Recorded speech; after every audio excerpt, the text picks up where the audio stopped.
ഇടമുറിയാത്ത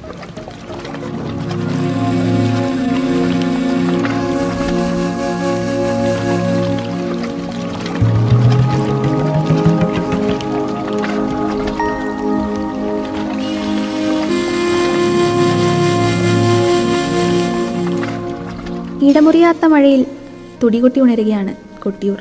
വൈശാഖം പിറന്നാൽ ഈ യാഗഭൂമിയിൽ മണ്ണും മഴയും മനുഷ്യനും ഈശ്വരനും ഒന്നായി മാറും.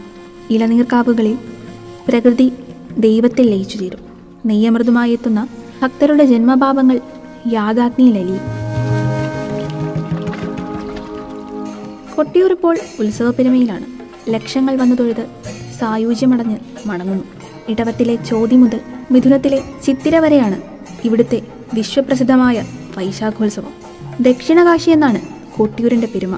ശബരിമല കഴിഞ്ഞാൽ ഉത്സവകാലത്ത് ഏറ്റവും കൂടുതൽ ആളുകൾ സന്ദർശിക്കുന്ന കാനനക്ഷേത്രം.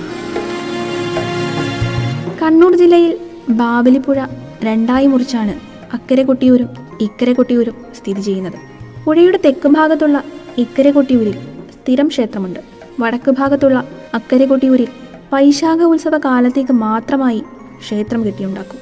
ബാവലിപ്പുഴ കടന്ന് മറ്റൊരു പുഴയായ ഇടബാവലിയും കടന്നു വേണം സ്വയംഭൂ കൊടികൊള്ളുന്ന അക്കരെ കൊട്ടിയൂർ ദൈവസന്നിധിയിലേക്കെത്താൻ.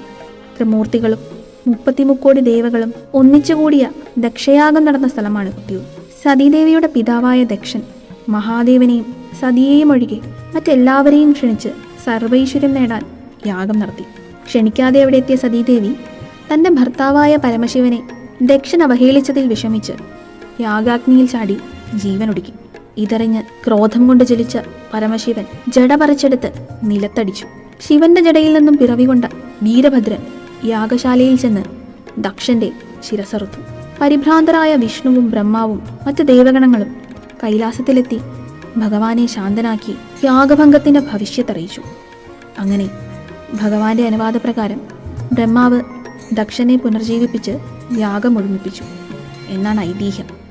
ശിവൻ സ്വയംഭൂവായി കുടികൊള്ളുന്ന സ്ഥലത്തിന് മണിത്തറ എന്നാണ് പേര്.